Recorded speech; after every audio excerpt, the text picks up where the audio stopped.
Yes. Thank you for answering my questions. My name is Joy. Hi, Joy. And it's an answer to prayer to be here. So here they are. 3 real quick questions, Okay. a little complicated. How do I know if I am saved if I have blasphemous thoughts?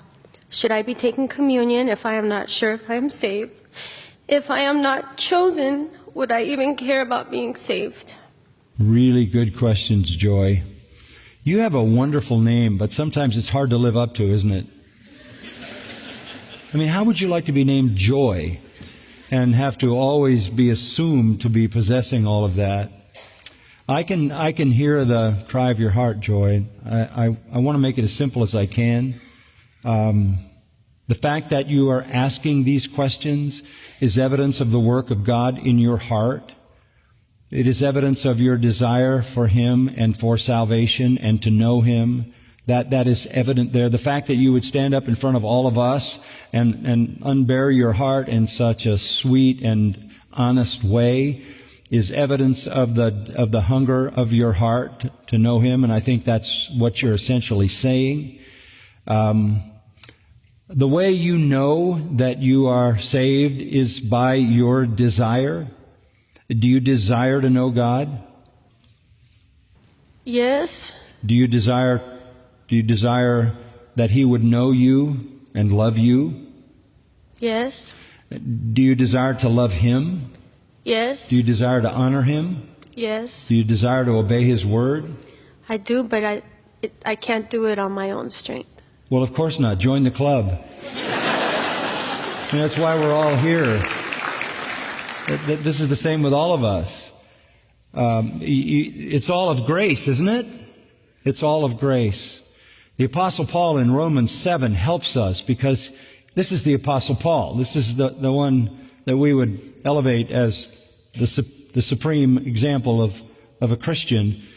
And he says, he calls himself a wretched man because he says, I do what I don't want to do and I don't do what I want to do.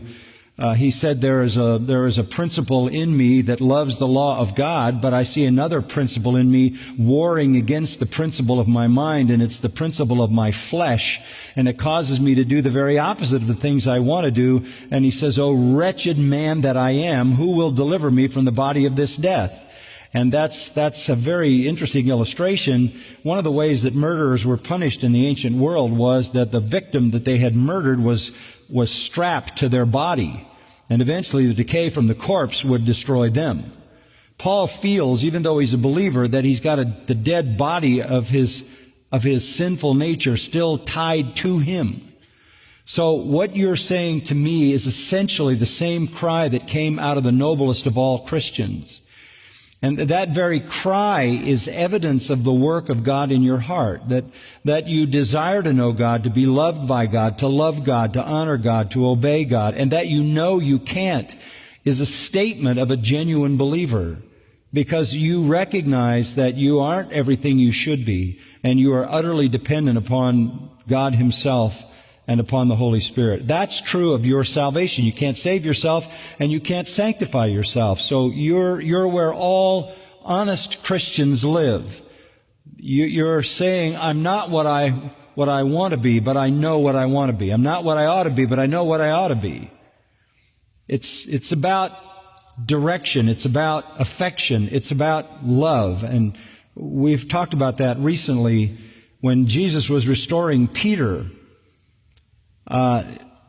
In John 21, he said 3 times, do you love me? Do you love me? Do you love me? And Peter had been caught in disobedience again. And yet he said, Lord, you know me, you know I love you. Then feed my sheep. He accepted the failing life of Peter, the tendency to be disobedient, and even maybe to have ungodly thoughts, which is just part of that remaining sin nature. But he accepted that man, and he accepts all of us if we love him, and calls on us to love him more. So you don't want to evaluate the character of your salvation by your failures. You want to assess the genuineness of your salvation by your desires, by what you love, what you long for, what you want. And you're here. And that says everything. This is not a place for people running from God. This is a place for people running to Him.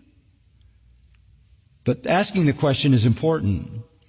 The purest joy, to kind of play on your name a little bit, the purest joy in the Christian life comes when we are obeying Him, loving Him, serving Him, worshiping Him.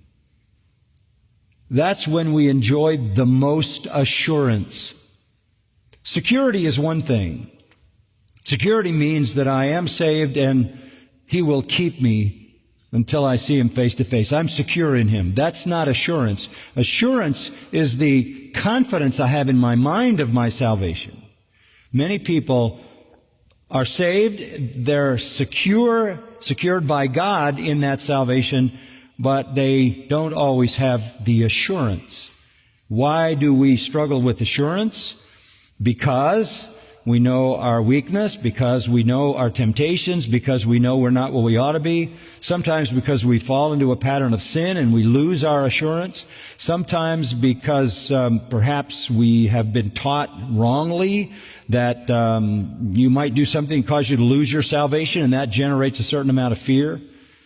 But to go back to the main point, the very desire of your heart is the evidence of the work of God in your life, because unregenerate enemies of God don't have those desires.